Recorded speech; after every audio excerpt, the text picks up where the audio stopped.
everyone. Welcome to the Blackshirt Breakdown. My name is Steve Marik. I'm a staff writer at Inside Nebraska, and he is Jay Foreman, our NFL veteran and former Nebraska Blackshirt. Jay, we got another transfer portal edition for the Nebraska football team. This one comes by way of Virginia with Billy Kemp, 5'9", 172-pound receiver. Pretty good career. He spent 5 years at Virginia, caught 192 passes. So that's a lot of production, and that amount is the fourth, ranks fourth all time at Virginia. So really productive player. When you first saw that Billy Kemp was headed to Nebraska, and maybe saw some clips that will show the viewers at home here, what were your first impressions? Well, I mean, obviously the production is what you want. If you spread it out over 4 years, it's, average almost 50 catches a year. And then if it's over 5, it's 40. So either way, it's pretty productive for somebody in the transfer portal.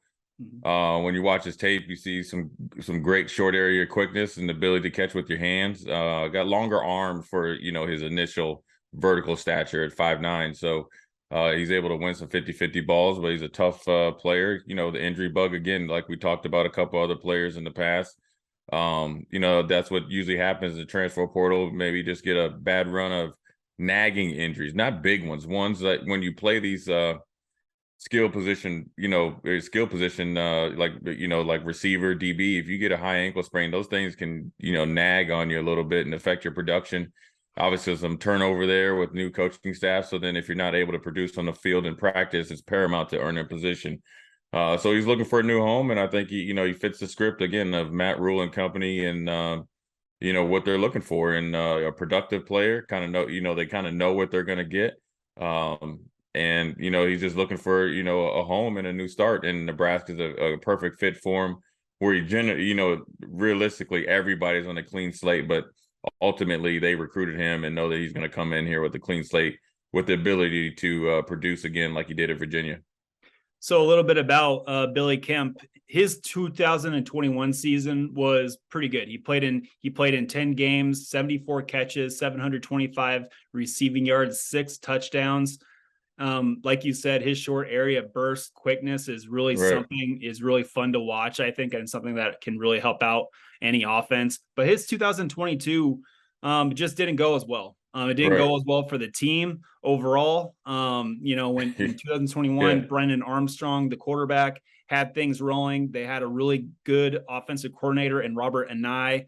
But then 2022, head coaching change, offensive coordinator change. And then the injuries hit Billy Kemp. And you could just tell if you're comparing the 2021 tape to the 2022, he's just not the same player. He's injured. He wasn't as fast. He wasn't as quick as he was in 2021. So coming to Nebraska, I assume all those injury issues are past Billy Kemp.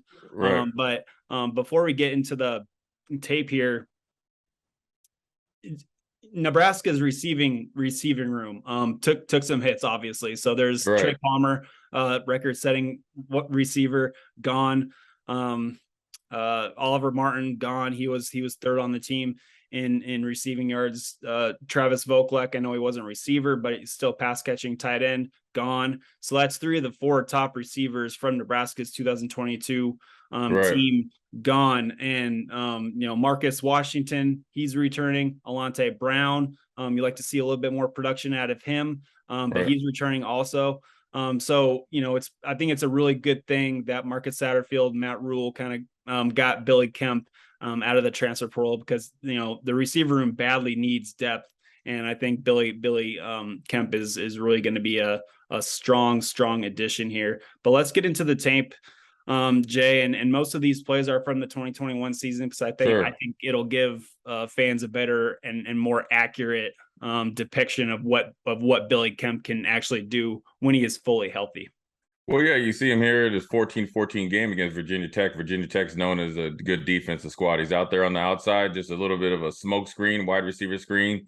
Again, like I said before, get up right on those numbers, and then you get to the sideline and make an explosive play. So he takes a play that you'd like your defense to rally and stop within like 5 or 6 yards, and next thing you know, he's up there 18 to 20 yards down the field. So his footwork is really, really good right here, and he runs a clean route, even though he's not being guarded one-on-one, but he's selling it. The timing of the route is really good.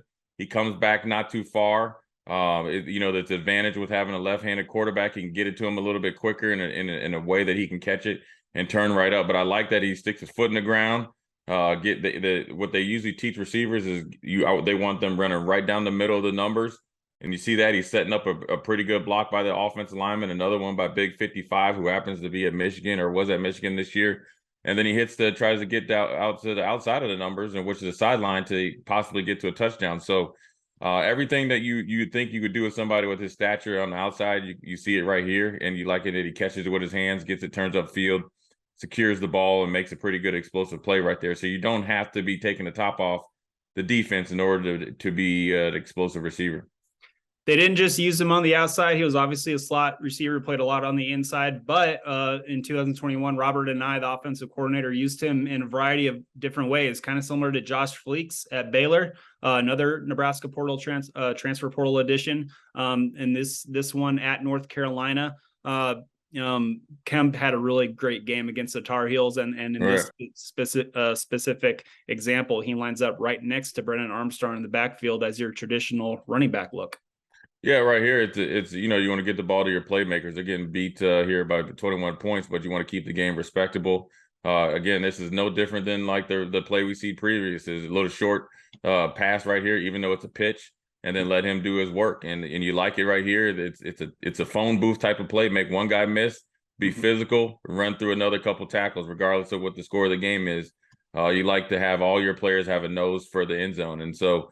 It's good that also you see him staying with the play. He didn't quit. Sometimes if you don't get the initial pitch, some guys stop going. Catches it. Kind of an odd little play, almost like a backyard play, but he makes number 0 miss. Then he gets right back up the sideline like you're taught as a receiver to making a explosive play or score a touchdown right up the sideline, and he has a nose for the end zone and goes for the pylon. So that's what you like right there. And you're seeing a little bit of a pattern now, right? You're seeing guys that maybe needed a second chance, a little bit of an injury history. The last 2 guys that we signed, 1-year guys, but they can come in and add stability along with depth and playmaking ability into that wide receiver room. So when the younger guys that they might be wanting to develop, they'll be more ready-made to play versus throwing them out there, losing their confidence, lack of production, and almost like spinning your wheels. So you're seeing Matt Rule looking at different position groups, fixing it by addition, but then also by production. And that's what you like to see. This next play, again, against traditionally a really good, well-coached Virginia Tech defense, just a stellar back shoulder throw connection between Armstrong and Kemp here. Yeah, it's really good right here. Look, it's a big corner. So this is what he's going to see almost week in and week out in the Big Ten. So you have some sort of tangible evaluation here, right? In a big corner right there, able to run a really, really crisp route. And it's a reverse pivot route. Then you see him do the, toe drag swag there, getting the 1 foot down, really good hand catch, and probably a little bit of a pass interference there, holding or a pass, a defensive holding, but he's able to still fight for it and make the play when they're backed up 3rd and 10, you're just looking for breathing room. So it also lets you, dive into the offensive coordinator's mindset, right? When they need a play to get them out of trouble or to score, who do they go to? And it takes a lot of confidence in your players, particularly Kemp right here, to make this type of play because they knew what they were expecting. Man-to-man, in-your-face type of defense against a big corner. You see the defensive holding there, not once but twice, got him on the shoulder and on the hands. Strong enough and physical enough to make this really good catch. And I like his limbs. Obviously not the longest arms, but longer arms than you would usually think for somebody 5'9". And it's a really good end traffic catch right there. So these are the things that when you're evaluating a guy in the transfer portal, you're like, yeah, we can do something with that, along with his versatility of playing outside in the slot. And then obviously we've seen him in the backfield as well. Absolutely. And when this next play comes up here, so this is, again, another awesome connection between quarterback and receiver, but this one I really like his route. It's a slow route, starts with a slant, then turns it upfield, just beats his corner, and obviously I really like the footwork, the explosion that he makes upfield, just really fun to watch.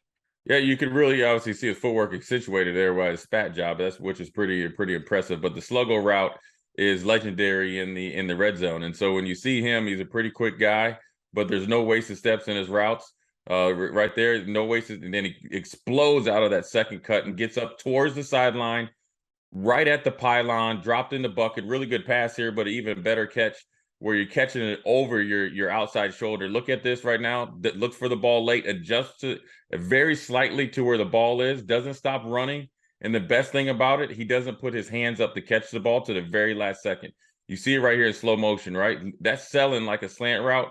Stick the foot in the ground. There you go. He knows he doesn't have to swipe the defensive back down. Now he gets to the 10-yard line. This is what he tells you. Start looking for the ball and adjust to it at the apex. He's still running, right? He's still running. And then watch how he puts up his hands at the very last second, which eliminates the defensive back's ability to make a play on the ball. So that's some veteran savvy and a little bit of swag right there. Obviously, in a big part when the game was really close, they were down by 3. And again, who did they go to? Their playmaking receiver. Doesn't matter how big or stature. They knew who they were going to go to go for the dagger in the heart, or what they thought was at that time a really, really good catch. He has really good feet to make that type of catch right there. That's a big time throw, a big time catch, especially being 5'9", 175. You have to be able to create separation and have the ability to make those type of plays by doing things of flashing your hands really late and having impeccable footwork when you're coming off your releases. And that's what you're seeing right here from him so far. And then in this final example, this is just another way that Virginia got the ball in his hands, in a playmaker's hands. This is something that we, again, to bring up Josh Fleeks from Baylor. This is something similar that we saw Baylor do with Josh Fleeks earlier in his career before injuries derailed what he was doing with the Bears. Yeah, you're going to see a lot of these guys being able to have multiple, positions that they can play. So you can't really, hopefully, ideally, they're thinking you're not going to be able to game plan for them. And so you saw it from Fleeks. You see it right here. I like it. Look, if I'm a defensive player, I know he's getting it, right? He's adjusting his helmet. He's coming in. It's a jet sweep. And I like the ability to read his blocks, right? Set it up outside, get up there. And what does he do, Steve? Like I always say, get to the sideline because it gives you an extra 5 or 6 yards. But, he might not be the fastest guy that they've got out of the portal, but he's definitely not the slowest. And he can definitely pick him up and put him down. Because if you look from the black line on, his ability to get past the first down marker is 1st and 10. So when he decides to go somewhere, he's not playing games anymore. He's not tiptoeing. Right there, he sticks his foot in the ground right about almost the black line right there with a little bit of almost a dead leg there. And then once he gets to the sideline, look at the separation he's got, physical run. So he's already 10. Now he's at 15 yards, 16, 17, 18, pretty much a 20-yard run right there, just off a jet sweep. Offensive coordinators aren't calling jet sweeps to get 20 yards. But when you have good playmakers and obviously good blocking as well, but his ability to read the block, set it up right there, that little kind of a dead leg he gave right there set up the block for that big tight end number 0 to create more space. Then he paid it back to him by getting another 10 more yards. And so it's really, really good job. It's a really, really good job by him of setting up his blocks right there. He knew exactly where he knew. Number 98 had the kickoff block. Number 0 had the seal block, almost like an old Green Bay Packers sweep. 0 with a good block. Now he's going to outrun number 2. And then this lets you know about his speed right there. Number 2 is even with him, right? But doesn't take him down for another 10 yards. So that's his ability to accelerate, but then also finish it off in a physical running style, even only being, 5'9", 175. So look, it's another good get for Matt Rule and company. Guys are looking for chances, and they're going to get plenty of opportunity in Marcus Satterfield's offense. And so they're going to have the ability to, spread you out. I think they feel comfortable with the running back room. Both, Grant, AJ Allen, you have Johnson, the young guy from Minnesota. Obviously, you have Ramir Johnson, and the multitude of guys that they recruited in years past that they had. There wasn't a lot of turnover there. And so when you think about it, they feel very comfortable. They're trying to get more playmakers in the playmaking position. So this is another guy that's a good get for Matt Rule in the transfer portal.